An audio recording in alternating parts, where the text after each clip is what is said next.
Twice before, Coach Tom Knotts has brought the West Charlotte Lions to the state football finals, each time to go home empty-handed, and no one really expected them to even reach the finals this year. They face a tough team, the nationally ranked state champions Fayetteville Bird. But the West Charlotte Lions come here hungry. The young team members have been well coached in both football and the legacy of this game. They are on a mission.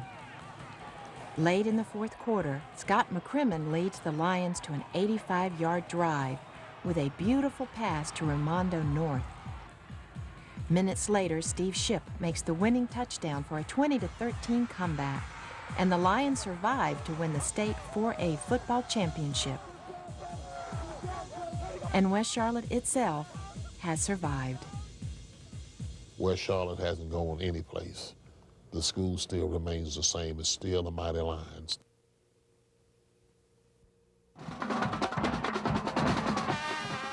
My sister would always take me to games, and she would take me to dances and things like that. So even when I was in junior high school, I got the exposure to the family environment before I even became a student there.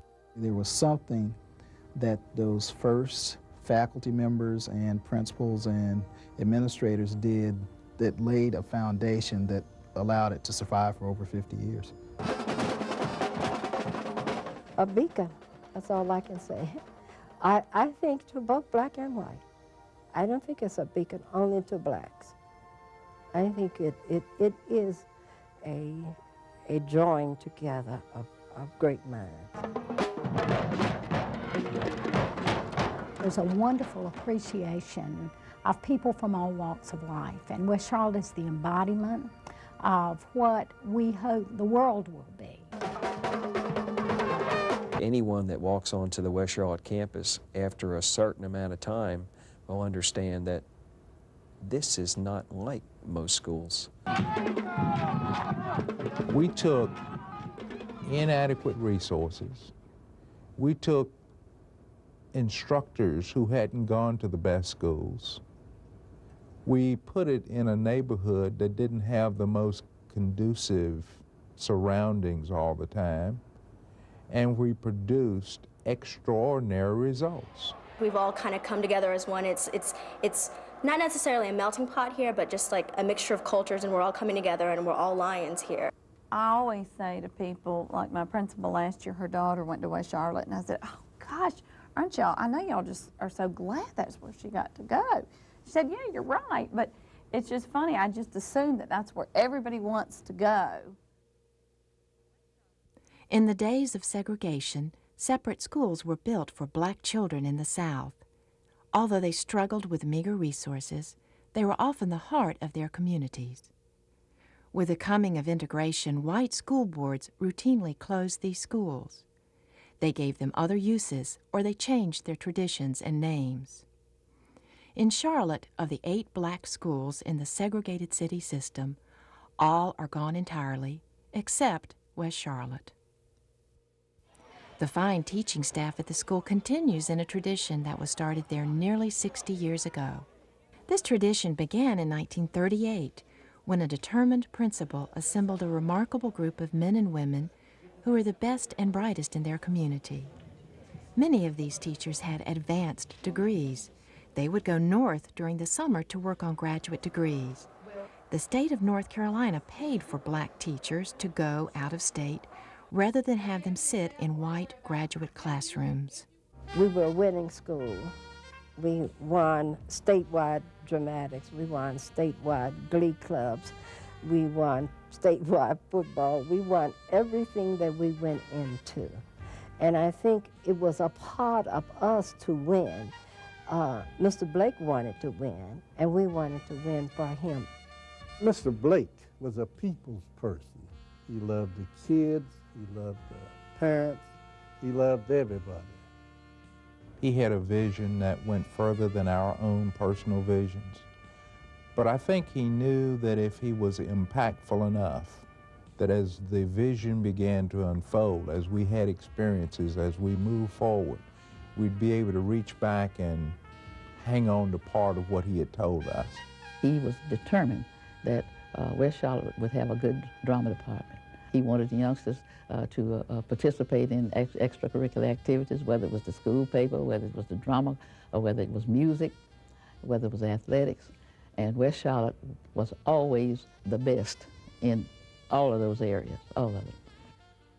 All the teachers knew all of the students, and all the students knew each other, and it was gave you a sense of a big family. You had to do well because they all knew your parents.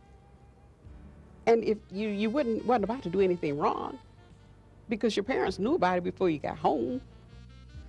Pop was a young man, thin mustache and what have you, and I said to myself, that's a mean old man. He would say, come here, boy. So I said, come here, boy, or something like that. And they knew I meant business. After being with Pop for a while, I've loved him. He could reach not only the student, but he could reach the young man or the young girl that had gone astray. He was just like a parent. Wouldn't take anything for him today. Everybody respected him. Respect is earned. I've never asked anyone to give me anything. All I wanted is an opportunity. And I tried to instill that in the students that I worked with. There was no designed intent to be a role model. I think because we were all brought up to think well of ourselves and to be self-confident made us role models. I thought she was the most beautiful woman that I had ever seen.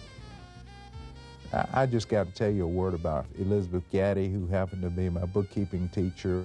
On her lunch hour, she taught 3 of us advanced bookkeeping. 2 of the 3 wound up with an MBA. Years later, when I decided to go to graduate school, I got my MBA from Wake Forest, and she was one of the first people I called to tell. At that time, of course, black schools didn't have any typewriters. I mean, you could take typing, but you had no. Miss Blake brought her old typewriter, one of those Royal typewriter, to school. That's how I learned to type on that typewriter.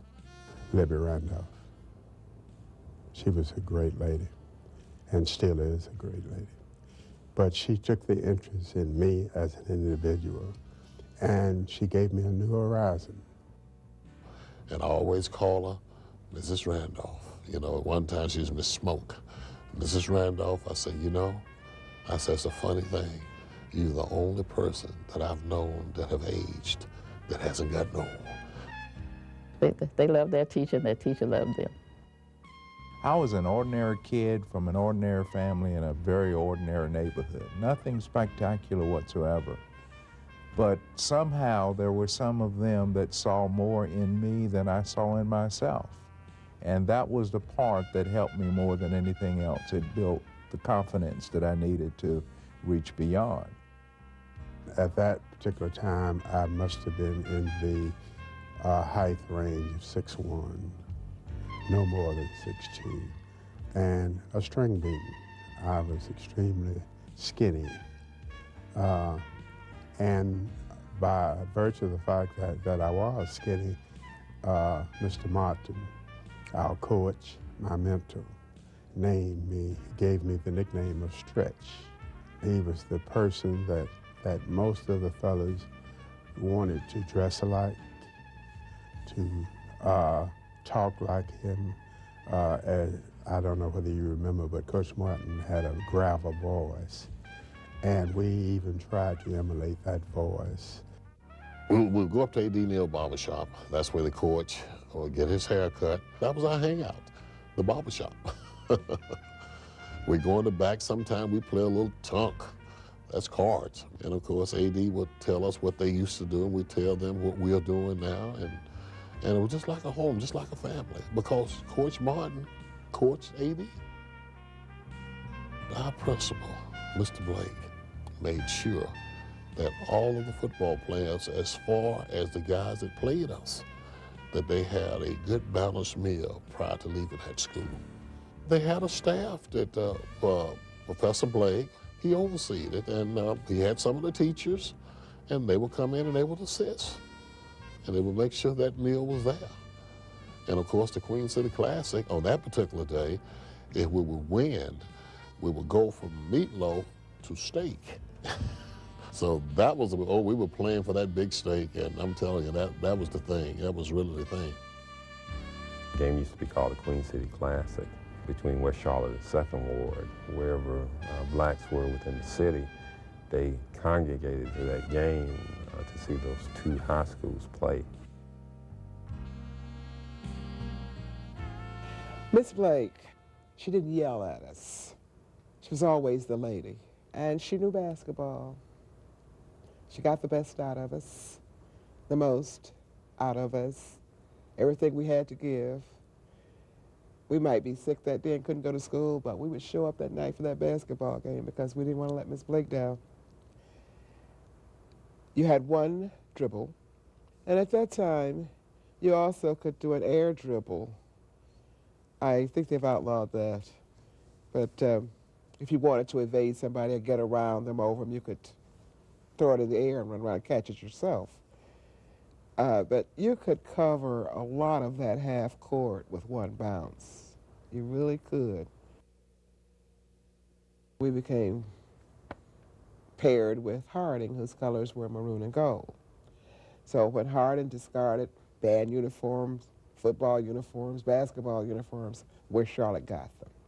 We knew that we didn't have all of the new books, because the teachers talked about them all the time. They had those books over at Central.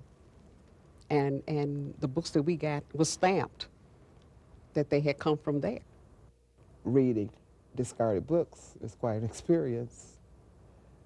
I don't think I ever had a new book the entire time I was in high school.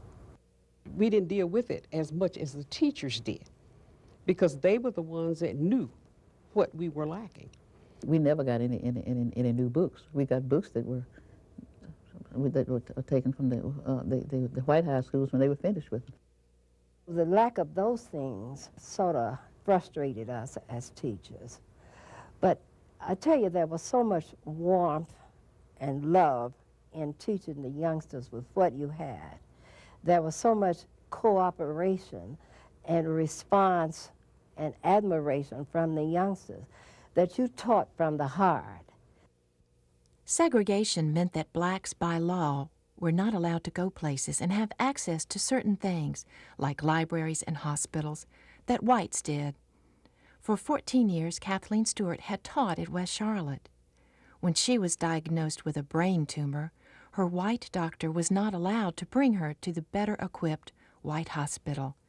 As a result, she died. The 1954 West Charlotte Annual was dedicated to Kathleen Stewart. In the early 60s, the civil rights movement gathered momentum in neighboring Greensboro, and in Charlotte, Dr. Martin Luther King would speak to a convocation of the area black schools. I don't decide what is right or wrong by going around taking a kind of Gallup poll of what people think. 18-year-old Isaiah Tidwell was in that audience. Dr. King gave such an inspiring message. It's a message like no other message I've ever heard in my life, and it's a message that really transformed me, I think. Gave me a sense of being and a sense of purpose. He told us that doors not previously open to our parents would be opening for us. He really challenged us. In the late 1960s, a federal judge ordered desegregation to move more quickly in Charlotte schools. All black 2nd Ward High School was closed and torn down, her students assigned to West Charlotte. Other black schools were closed or lost their names, mascots, and traditions.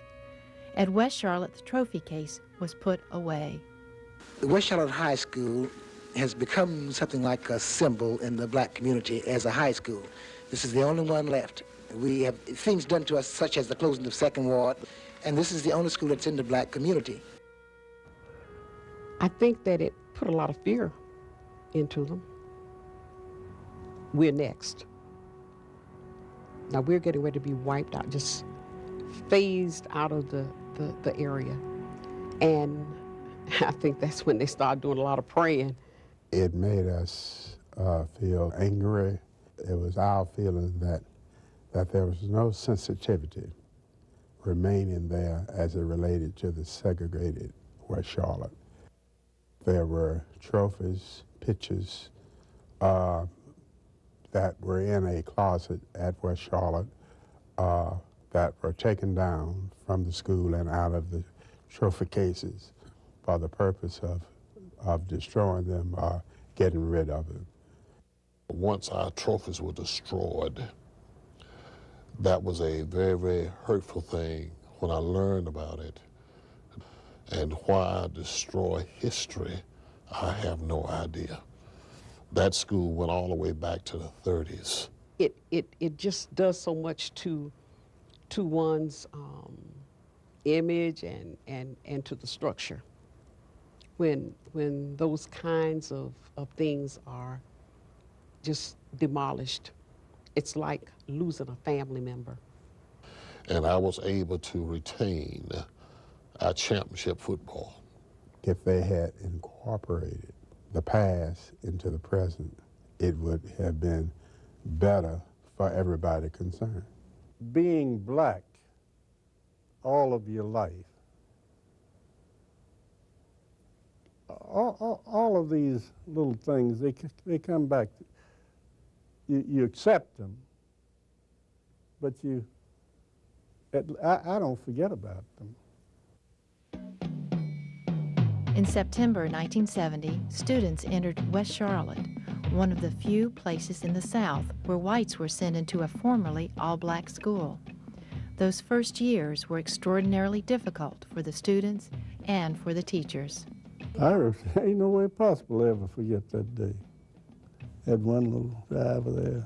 They had several of them. They wanted to sabotage the opening of school.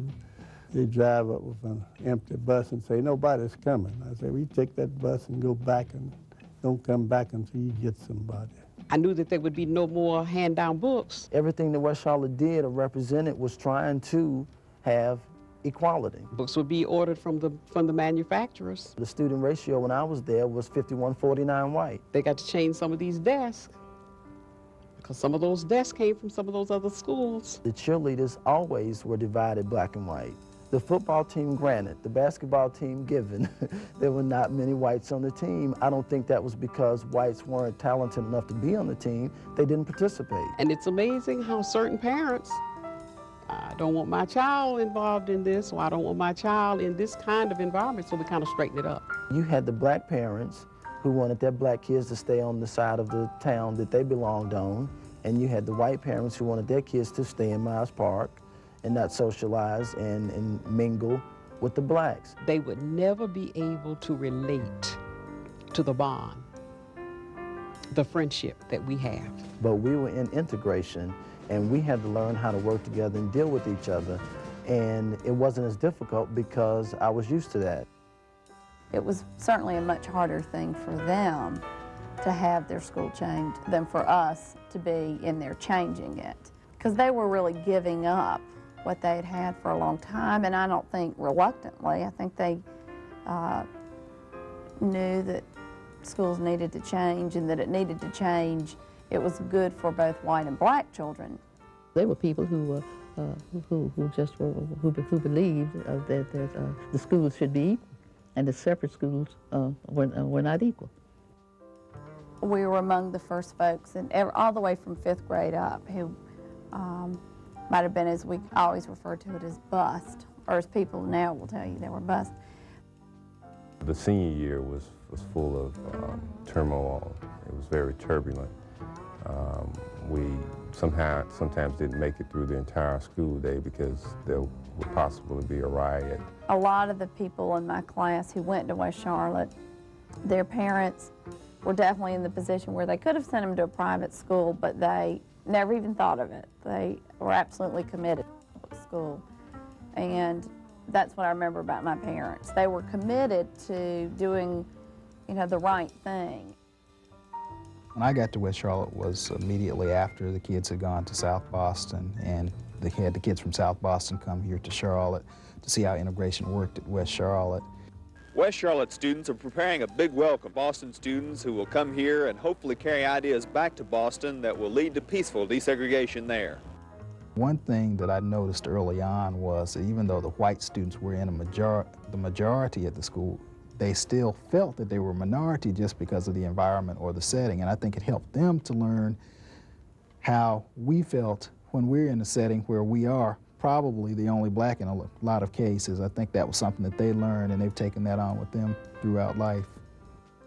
I remember distinctly that an article came out in the Observer saying that, praising West Charlotte, and said West Charlotte was a good school. I wrote a short note to letters to the editor, and I said, West Charlotte's always been a great school. It just didn't become great because it was integrated. It's always been a great school. West Charlotte teachers had made the school a place of expectation and a family for black children during segregation. During integration, white children from middle class and from affluent neighborhoods were assigned to the school. By the late 1970s, the school rebuilt its tradition of excellence. Now students get to experience the best of what the school has always been, and the Lions' sense of mission survives. The SAVE program started in the spring of 1989, and it was during spring break. And I was coaching baseball. As a matter of fact, my baseball players, I called a voluntary practice every Saturday morning. I was just finished dragging the field and getting it ready for practice, and a young man came over to me and he said, "Did you hear about the shooting last night?" And I said, "No." He said, "A West Charlotte student was killed last night at a party." And I said, "Do you know the name?" And he said, "Alex Orange." Our kids were trying to have a celebration over spring break, and another school decided to crash that celebration. And I think the fact that they were there and they were uninvited caused problems. And then the gun was brought out, and Alex literally tried to be a peacemaker. And rather than put the weapon away, he shot Alex point blank into the chest. The young people went to the principal at that time, Mr. Lane, and they also came to me and Miss Eunice Farr, student council advisor, and they said, "Can we talk about it?" And I never will forget, Angie Bynum stood up and said she had an idea. And we said, "What is it, Angie?" And she said, "I want to start an organization called SAVE, Students Against Violence." And then she said, "Everywhere."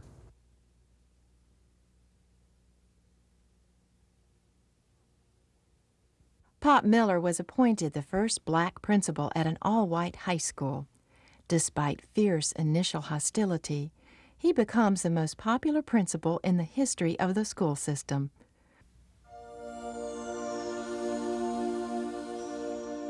After 27 years, Pop Miller leaves West Charlotte. He's asked to become principal at a formerly all-white school. He'll be the first black principal there. Several weeks after Pop arrived at East Mecklenburg, he asked me if I would be interested in taking an administrative position with him. And Barbara, she's a damn good one. Our philosophies, our thoughts, so much of how we deal with our job situations is shaped by those special mentors whom we admired. And I think that most everybody who knows me knows that my goal always was to be a little Pop. Barbara's she's a lovable person. If I'd ever had a daughter, I'd want her to be just like Barbara. West Charlotte-Mecklenburg has no doubt that we can turn it out at WC.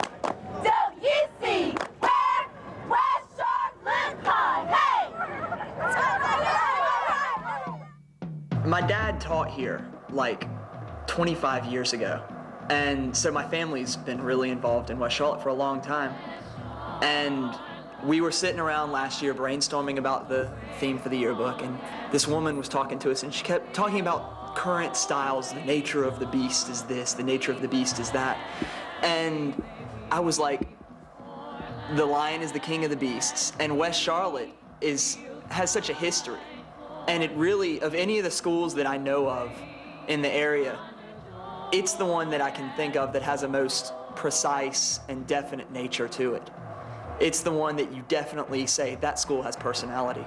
We all have friends that go to different high schools because we've all grown up in different neighborhoods where the other kids go to different high schools, and nowhere at any other high school in Charlotte is the neighborhood as supportive of their school as Baysford Road in West Charlotte is of us. I mean, when we have our homecoming parade, the entire neighborhood comes out. Betty's Ford and yes, South the ladies Street. come out of the with their rollers and their people come out everywhere. on their porches, and we throw candy to the kids, and the kids run alongside of us, and it's, I mean, it's amazing the way the whole community, and we have people that come to our football game that graduated forever ago and are still living in this neighborhood, and it's amazing.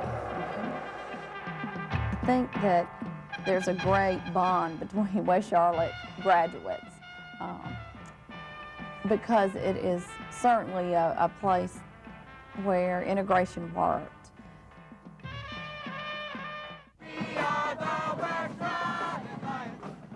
My daughter went to West Charlotte 1 year, and she has 3 children. And her daughter, she has her heart set on West Charlotte. Where you going to school, Rika? Where else? West Charlotte. So I think that might be an indication of how it is handed down. All of my brothers and my sister went. All of my aunts and uncles on my father's side, my father, and my 2 aunts on my mother's side. It's like everybody in my family has gone through West Charlotte. So it would be really hard for them, say, if I changed schools. And I don't know, kind of a tradition. It gave me that inner confidence that I needed. More importantly than that, it established the cheerleaders in my life. To this day, still in my corner and pushing me forward, and I can't let them down. I said always remember that WC is #1, and don't you forget it.